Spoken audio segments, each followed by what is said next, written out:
Now that we've developed our vision and our mission statements, we need to actually put some shoe leather to it. I talk about SMART goals and how to go where you want to be. Remember we talked about recently that last mission and vision statement about the group in Africa wanting to eradicate poverty and all that. Well, how are they actually going to do that and to write SMART goals? And I'm sure that some of you out there have written a bunch of SMART goals, and this may be just repetitive, but I'm going to go through it because some people have not heard about SMART goals. Yeah, so let's just go ahead and do that, because what it does, a SMART goal tells you, how do I plan to get it done? How are you actually going to do it? What are the elements that you're going to do? You think about the organization, talk about Africa, if you were part of that organization, or even personally, you decide you want to stop, eradicate poverty in Africa. What are you actually going to do to get it done? What's your plan? You know, how that's going to work? And so you understand, what am I trying to achieve? If I by a certain period of time, and the important part about SMART goals is they're time limited. So in a certain period of time, what do I expect to achieve in that period of time, and how am I going to do that? And the next part is, so what are you trying to preserve? And I think I really like the movie Fiddler on the Roof, because it talks about tradition. And sometimes we, in our zeal to move ahead, we forget about tradition. We walk away from traditional elements in our lives, and yet those are important parts. So always, whenever you're going to do away with a tradition, something you've always done, make sure you stop and look at that. And what are you trying to preserve in terms of the community? Say you're moving ahead in, say, in an African or a culture, and you're going to move ahead, but you need to stop and understand the culture in order to be able to move ahead. And sometimes we as Westerners, and we'll talk about this later when we talk about them dealing with third world countries or other people, other cultures, sometimes in our zeal we'll want to move ahead, and we forget to understand the culture and what are some things that are held real dear in those cultures. So we need to make sure that we don't run over the top of those, and make sure we preserve certain things within those. And also what you're trying to avoid. What are going to be the obstacles if you're moving ahead? Oftentimes, some of the obstacles are in working with cultures is the governance issues. If you're trying to work on a Indian reservation, you need to make sure you don't run afoul of the tribal council. You run afoul of the tribal council with the governance of a Indian reservation, no matter how good you're trying to do or what you're trying to do, you're going to be butting your head against the wall. So be sure you understand what you're trying to avoid. In this case, we're talking about preventing lead poisoning in the homes, and you've got older homes, and you decide you want to go into an area that might have older homes, maybe a poorer community, and talk about environmental justice issues, and want to go in and address the issues of lead poisoning and maybe the lead paint. So how are you going to do that and make sure it works effectively? And a lot of times you've got landlords in there, so you're going to try to figure out how to work with those landlords and try to get rid of that lead paint. Now, and the other thing is, how do you measure whether you've gotten there? Because the important part of all the SMART goal is actually measuring and knowing whether you got from point A to point B. And I use this example here of the DARE program. And the DARE program, what they really found out was the DARE program worked real well for those kids who weren't involved in risky behavior. And the kids that were involved in risky behavior, drinking and drugs, they actually didn't participate in the DARE program. So they had these wonderful, neat cars and all of that, and I'm not saying anything against the city of Chubbuck or anything like that, but they really found out that it wasn't being effective, because how do you measure that? You need to stop and measure and say, okay, am I getting there? Once you define where you're going, have I actually made a difference? You need to be real critical about looking at that. And so when you're trying to measure it, there's several ways you can measure it. And there's the whole, this is sometimes us doing things that's very subjective. And how you really measure something. In my summer camp that I work with children in foster care. I do a 1-week summer camp with children in foster care. I can't measure whether or not I've had an impact on their lives. How do you measure a smile?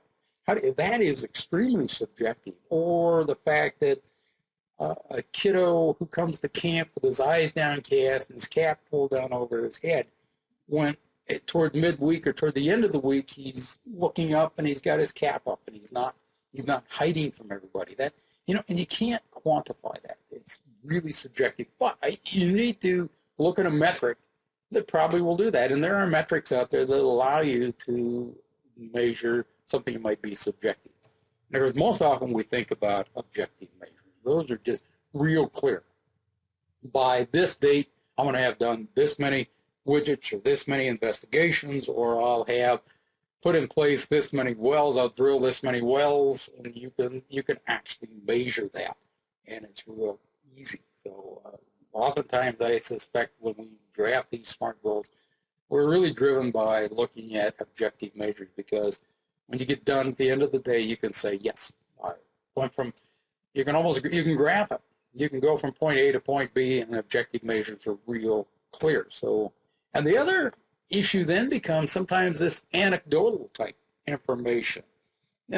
Again, for instance, when I'm working with children in foster care, anecdotally, the social workers will say that camp made a difference in the life of that child in terms of how they saw themselves. And it's not anything you really write down.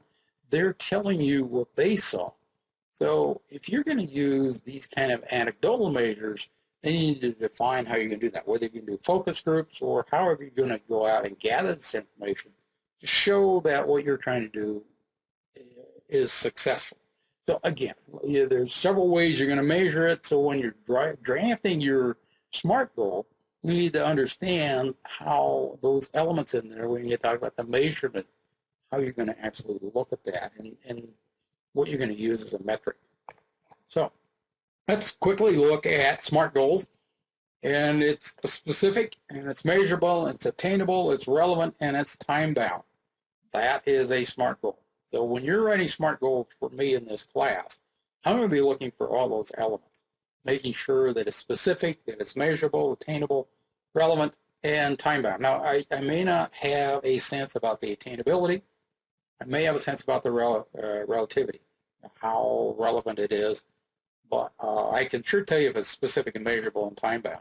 And I find most often when students are writing these, they skip time-bound piece. And they say, I'm going to do good and wonderful things, or we're going to do all this training session, et cetera, et cetera.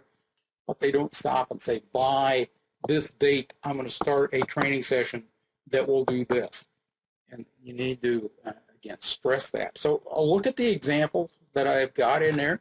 And when you write your own goals, I'm going to ask you to write 2 goal statements. So let's look at them. And it's specific and significant. So the critical part about that is real, exactly. It's nailed down. And we're going to look at a couple goal statements later on here, but it's really specific. I think about the example of the person that went to the airport, got on the plane, thought they were going to Oakland, and they were actually going to Auckland, New Zealand. And they weren't specific enough. This could happen. I thought, well, this will never happen. And then just recently somebody got on a plane and ended up in the wrong place. So you need to be specific. And it needs to be significant, important. Important in terms of what you're trying to accomplish. If we think back in terms of the issue with the people in Africa, they are specifically trying to eliminate poverty. And how are you going to do that? And what element of poverty are they trying to eliminate? Poverty, broad sweeping generalization. What part of the poverty are they looking at? Very specific, because if you aren't specific, then the next thing you can't measure it. You just cannot measure it. And because if you got this eliminate poverty, how do you measure that? You can look at an element of poverty, like for instance, we're talking about malnutrition, hunger, and if you say we're gonna make sure that in terms of the nutritional piece, that poverty is part of nutrition, are tied together, So in terms of adequate food supplies, and you can measure whether or not you provided adequate caloric value to that family, or however you're going to do that, or educational elements. You're going to provide education.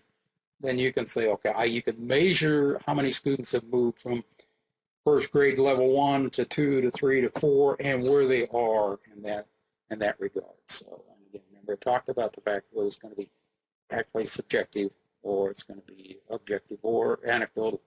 Understand how you're going to measure that, what that metric looks like. And it's action-oriented and achievable. It's something like, for instance, if you decided you want to go to Mars, there's a few people who are going to ship off to Mars. They're talking about doing that. It may actually be achievable, but you're probably not going to be going to Venus, because it's not probably inhabitable at all. So it's achievable. Well, can you really achieve what you want to do? Could you really, in terms of trying to eliminate, to help education and eliminate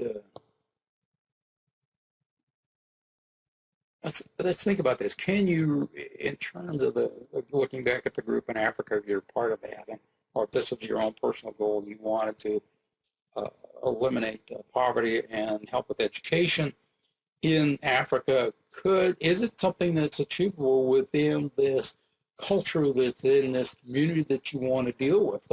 If there's an issue you're trying to train young girls and educate young girls, sometimes in a culture that is not acceptable, and you might have to figure out how you're going to take those young girls who are generally getting water and chasing firewood. If you can provide them with a water source, you can then take that freed up time and provide education.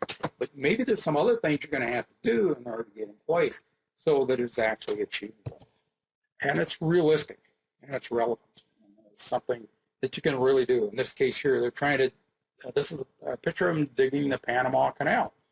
Well, it was a realistic goal when the French Suez Company decided they wanted to dig the Panama Canal, but the problem happened is that they had not addressed the issue of yellow fever. And because they hadn't addressed the issue of yellow fever, they were losing engineers. Like, they'd last a week before they die over there. And then secondly, what was happening is that the Suez Company believed they were going to build it like they did the Suez Canal. And they were going to dig right through the mountains. It was going to be sea level to sea level. And that was not realistic. It's something you couldn't do. And if we talk about being relevant, if you get education in communities in, say, in Africa, that is relevant. They need to, if you provide education to the women, you'll change that structure, assuming that you've addressed these other issues in terms of it being attainable. And then finally, also, the most important part is making it time structured. Needs to be by X time, by this time next year, by January 2015, I'm going to have done this. I will have researched what kind of educational opportunities, what kind of educational needs are in these communities from here to here. Then secondary goal might be from till January 2016. I will then look for organizations or that could help me implement that program. So again, looking at all of that in terms of being time-bound. And it's important that it be time-bound because that actually helps hold you accountable for doing certain things. So let's look at some examples out here. And I'm actually going to go out to this site. So this is a website out there talking about SMART goals done by Colin G. Smith. And let's just look at some of these, and talks about developing SMART goals. And let's look at some examples here, and I like this. Expand that so you can see it. All right, there you go. So here, look at what they've done is they've done the SMART, SMART. So in talking about, I want to live in a drier, I want to live in a drier climate. I want to be locate a house in the countryside. Is it achievable? Yes. Realistic? Yes. When you want to do it in 9 months. So they've got those, and then ultimately this is what they wrote for their SMART goal. and it is September 2013. I have just moved to my dream home, and that's they've actualized the SMART goal. There you are. So you see that. Let's go over here. Look at this other one. This is what they see as a SMART goal. They want to be the best mom ever. Obviously, if it's use a mom, it's might even be Australia. You always hear that in Australia. So smile and open with me and accomplish a goal by being a better listener, line, and then 1 month from today. And then actually talk about the actualized SMART goal. But then you might, so if you write that as a SMART goal, say by July 2013, I would expect that my relationship with my children would be much better, speak more openly, and feel more loved. If you took these elements and wrote them in a SMART goal. So she's actually, it is the 1st of July. So you'd say, in that case, you were by July 1st, 2013, my relationship. Okay, so you can kind of get an idea there. They've actually taken these actualized SMART goals. Here's another one, buy 1,000 items on eBay, and it's give you another example.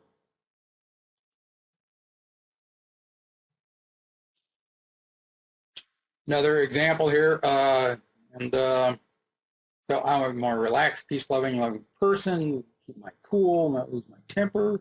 Achievable, I can achieve this goal by meditating at least an hour per day on love.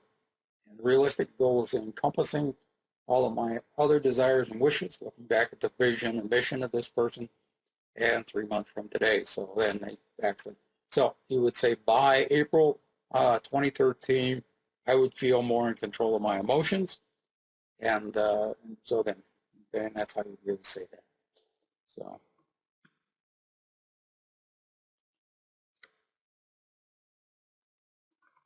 So those are some examples with that.